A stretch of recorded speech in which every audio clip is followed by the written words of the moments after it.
ನಮಸ್ತೆ ನಮ್ಮನೆ ಅಡುಗೆ ಚಾನಲ್ಗೆ ಸ್ವಾಗತ. ನಾನಿಲ್ಲಿ ಮೊಟ್ಟೆನ ಬಳಸ್ಕೊಂಡು ತುಂಬ ರುಚಿಕರವಾಗಿರುವಂಥ ಒಂದು ಸ್ನ್ಯಾಕ್ಸ್ ರೆಸಿಪಿ ಮಾಡ್ತಾ ಇದ್ದೀನಿ. ಇದು ಯಾವುದಪ್ಪ ಅಂದರೆ ಎಗ್ ಪಡ್ಡು. ಮೊಟ್ಟೆನ ಬಳಸ್ಕೊಂಡು ಪಡ್ಡು ಮಾಡೋದು ತುಂಬ ಸುಲಭವಾಗಿ ಮಾಡ್ಬೋದು. 2 ನಿಮಿಷದಲ್ಲ ರೆಡಿ ಆಗುವಂಥ ಒಂದು ಸ್ನ್ಯಾಕ್ಸ್ ರೆಸಿಪಿ ಇದು. ಮಕ್ಳಿಗಂತೂ ಫೇವ್ರೇಟ್ ಅಂತಲೇ ಹೇಳ್ಬೋದು. ಸಂಜೆ ಟೈಮು ಕಾಫಿ ಟೀ ಟೈಮ್ಗೂ ಕೂಡ ತುಂಬ ರುಚಿಯಾಗಿರುತ್ತೆ. ಮತ್ತು ಸಂಜೆ ಟೈಮ್ ಮಕ್ಕಳು ಸ್ಕೂಲಿಂದ ಬಂದಾಗ ಕೂಡ ಫಟ್ ಅಂತ ಒಂದು 2 ನಿಮಿಷದಲ್ಲೆಲ್ಲ ಬಹಳ ಸುಲಭವಾಗಿ ಮಾಡ್ಕೋಬೋದು. ಈಗ ಇದನ್ನು ಮಾಡೋದು ಹೇಗೆ ಅಂತ ನೋಡೋಣ. ನಾನಿಲ್ಲಿ ಇದಕ್ಕೆ ಬೇಕಾಗಿರೋ ಇಂಗ್ರೀಡಿಯೆಂಟ್ಸ್ ಎಲ್ಲ ಒಂದು ಕಡೆ ಇಟ್ಕೊಂಡಿದ್ದೀನಿ. ಮೊದಲಿಗೆ ನಾನಿಲ್ಲಿ 5 ಮೊಟ್ಟೆಗಳನ್ನ ತೊಗೊಂಡಿದ್ದೀನಿ.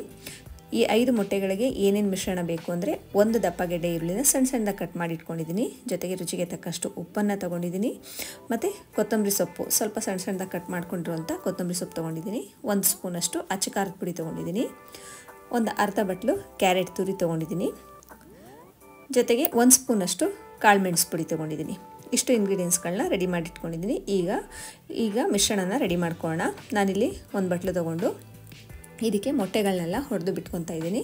ನಾನಿಲ್ಲಿ 5 ಮೊಟ್ಟೆಗಳನ್ನ ಬಳಸಿ ಎಗ್ ಪಡ್ಡುನ ಮಾಡ್ತಾಯಿದ್ದೀನಿ. ನಿಮ್ಮ ಅಳತೆ ಪ್ರಕಾರ ನೋಡಿಕೊಂಡು ಎಷ್ಟು ಮೊಟ್ಟೆಗಳನ್ನ ಬೇಕು ಬಳಸ್ಕೋಬೋದು. ನಾನಿಲ್ಲಿ 5 ಮೊಟ್ಟೆಗಳಿಗೆ ಯಾವ್ಯಾವ ರೀತಿ ಇಂಗ್ರೀಡಿಯೆಂಟ್ಸ್ಗಳನ್ನ ಹಾಕಬೇಕು ಅಂತ ತೋರಿಸ್ಕೊಡ್ತಾ ಇದ್ದೀನಿ. ನೋಡಿ, ಇಲ್ಲಿಗ 5 ಮೊಟ್ಟೆಗೆ ರುಚಿಗೆ ತಕ್ಕಷ್ಟು ಉಪ್ಪನ್ನು ಹಾಕಿದ್ದೀನಿ.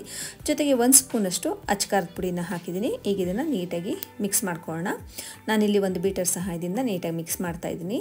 ಉಪ್ಪು ಖಾರ ಎಲ್ಲ ಚೆನ್ನಾಗಿ ಹೊಂದ್ಕೋಬೇಕಲ್ಲ ಮೊಟ್ಟೆಗೆ, ಅದಕ್ಕೆ ಸಲುವಾಗಿ ಈ ರೀತಿ ಉಪ್ಪು ಮತ್ತು ಅಚ್ಚ ಖಾರದ ಪುಡಿನ ಹಾಕಿ ನೀಟಾಗಿ ಮಿಕ್ಸ್ ಮಾಡ್ಕೋಬೇಕು. ಈಗ ನಾನು ಇದಕ್ಕೆ ಈರುಳ್ಳಿನ ಸೇರಿಸ್ತಾ ಇದ್ದೀನಿ. ನಾನಿಲ್ಲಿ 1 ಮೀಡಿಯಮ್ ಸೈಜಿನ ಈರುಳ್ಳಿನ ಸಣ್ಣದಾಗಿ ಕಟ್ ಮಾಡಿಟ್ಕೊಂಡಿದ್ದೀನಿ. ಜೊತೆಗೆ ಅರ್ಧ ಕ್ಯಾರೆಟ್ನು ಕೂಡ ತುರಿದಿಟ್ಕೊಂಡಿದ್ದೀನಿ. ಸ್ವಲ್ಪ ಕೊತ್ತಂಬರಿ ಸೊಪ್ಪು ಇಷ್ಟನ್ನು ಹಾಕಿ ನೀಟಾಗಿ ಮಿಕ್ಸ್ ಮಾಡ್ತೀನಿ. ನಾವು ಆದಷ್ಟು ಈರುಳ್ಳಿನ ಕ್ಯಾರೆಟ್ನ ಸಣ್ಣದಾಗಿ ಕಟ್ ಮಾಡ್ಕೋಬೇಕು, ಇಲ್ಲಾಂದರೆ ಕ್ಯಾರೆಟ್ನ ತುರ್ಕೋಬೇಕು, ಈರುಳ್ಳಿನ ಸಣ್ಣದಾಗಿ ಕಟ್ ಮಾಡ್ಕೋಬೇಕು. ಈಗ ಇದನ್ನು ನೀಟಾಗಿ ಮಿಕ್ಸ್ ಮಾಡಾದಮೇಲೆ ಇದಕ್ಕೆ ನಾನಿಲ್ಲಿ ಕಾಳು ಮೆಣಸು ಪುಡಿ ಕೂಡ ಸೇರಿಸ್ತಾ ಇದ್ದೀನಿ. ಒಂದು ಅರ್ಧ ಸ್ಪೂನಷ್ಟು ಕಾಳು ಮೆಣಸು ಪುಡಿ ಸೇರಿಸಿದ್ದೀನಿ. ನಾವು ಅಚ್ಚ ಖಾರದ ಪುಡಿ ಬೆಳೆಸಿದ್ದೀವಲ್ಲ, ಅದಕ್ಕೋಸ್ಕರ ನೋಡಿಕೊಂಡು ಕಾಳು ಮೆಣಸು ಪುಡಿನ ಅರ್ಧ ಸ್ಪೂನಷ್ಟು ಬೆಳೆಸಿದ್ದೀನಿ. ತುಂಬ ರುಚಿಯಾಗಿರೋವಂಥ ಎಗ್ ಪಡ್ಡುಗಳಿದು. ಈಗ ನೀಟಾಗಿ ಮಿಕ್ಸ್ ಮಾಡಿಬಿಟ್ಟು ನೋಡಿ, ಈಗ ಈ ಮಿಶ್ರಣ ರೆಡಿ ಆಯಿತು, ಅಂದರೆ ಪಡ್ಡು ಮಿಶ್ರಣ ರೆಡಿ ಆಯಿತು. ಈಗ ಪಡ್ಡು ತವದಲ್ಲಿ ಪಡ್ಡುಗಳನ್ನ ಬೇಯಿಸ್ಕೊಳ್ಳೋಣ. ನಾನಿಲ್ಲಿ ಪಡ್ಡು ತವನ ಬಿಸಿಗಿಟ್ಟು ಎಲ್ಲ ಹೋಲ್ಗಳಿಗೂ ಸ್ವಲ್ಪ ಎಣ್ಣೆಯನ್ನು ಹಾಕಿ ಚೆನ್ನಾಗಿ ಕಾದ್ಮೇಲೆ ಪಡ್ಡು ಮಿಶ್ರಣನ ಹಾಕಿ ಬೇಯಿಸ್ಕೊತೀನಿ. ತುಂಬ ರುಚಿಯಾಗಿರುವಂಥ ಪಡ್ಡುಗಳಿದು. ಬಹಳ ಸುಲಭವಾಗಿ ಒಂದು 2 ನಿಮಿಷದಲ್ಲ ರೆಡಿ ಮಾಡ್ಕೊಬೋದು. ನೋಡಿ, ಈಗ ಎಣ್ಣೆ ಎಲ್ಲ ನೀಟಾಗಿ ಸ್ಪ್ರೆಡ್ ಮಾಡಿಬಿಟ್ಟು ಈಗ ಇದಕ್ಕೆ ಮೊಟ್ಟೆ ಮಿಶ್ರಣನ ಹಾಕ್ತಾ ಬರಬೇಕು.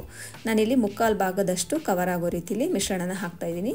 ಫುಲ್ ಆಗೋ ರೀತಿಲಿ ಹಾಕಬಾರ್ದು, ಯಾಕೆಂದರೆ ಅದೆಲ್ಲ ಉಬ್ಬುತ್ತಲ್ಲ, ಅಂದರೆ ಮೊಟ್ಟೆ ಮಿಶ್ರಣ ಅಂದರೆ ಪಡ್ಡುಗಳು ಚೆನ್ನಾಗಿ ಉಬ್ಬುತ್ತೆ, ಅರಳುತ್ತೆ. ಅದಕ್ಕೋಸ್ಕರ ಸ್ವಲ್ಪ ಕಡಿಮೆ ಪ್ರಮಾಣದಲ್ಲೇ ಹೋಲ್ಗಳಿಗೆ ಹಾಕ್ತಾ ಬರಬೇಕು. ಇದೆಲ್ಲ ಹಾಕಾದ್ಮೇಲೆ ಇದಕ್ಕೀಗ ನಾನು ಸ್ವಲ್ಪ ಪೆಪ್ಪರ್ ಪೌಡರ್ನ ಮೇಲೆ ಉದಿಸ್ತಾ ಬರ್ತಾಯಿದ್ದೀನಿ. ನೋಡಿ, ಈ ರೀತಿ ಹಾಕೋದ್ರಿಂದ ಟೇಸ್ಟ್ ತುಂಬಾ ಇನ್ಕ್ರೀಸ್ ಆಗುತ್ತೆ. ಜೊತೆಗೆ ಸ್ವಲ್ಪ ಕೊತ್ತಂಬರಿ ಸೊಪ್ಪನ್ನು ಕೂಡ ಮೇಲೆ ಗಾರ್ನಿಷ್ ಮಾಡ್ತಾಯಿದ್ದೀನಿ.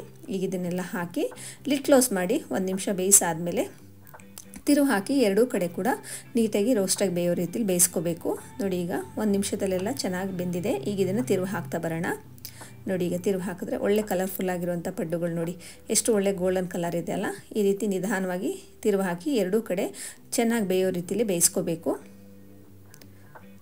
ಇದಕ್ಕೆ ಟೊಮೆಟೊ ಕೆಚಪ್ಪು ಮತ್ತು ಮಯೋನೀಸು ತುಂಬ ಒಳ್ಳೆ ಕಾಂಬಿನೇಷನು. ಮಕ್ಳಿಗಂತೂ ಫೇವ್ರೇಟ್ ಅಂತಲೇ ಹೇಳ್ಬೋದು. ಕೆಚಪ್ ಜೊತೆ ಎಗ್ ಪಡ್ಡು ಮಾಡಿಕೊಟ್ರಂತೂ ತುಂಬ ಖುಷಿಯಿಂದ ತಿಂತಾರೆ. ನೋಡಿ, ಈಗ 2 ಕಡೆ ಫ್ರೈ ಆಗಿ ನೀಟಾಗಿ ಬೆಂದಿದೆ. ಈ ರೀತಿ 2 ಕಡೆ ತಿರುವು ಹಾಕಿ ಬೇಯಿಸ್ಕೊಂಡ್ರೆ 1-2 ನಿಮಿಷದೆಲ್ಲ ಪಡ್ಡುಗಳು ರೆಡಿ ಆಗುತ್ತೆ.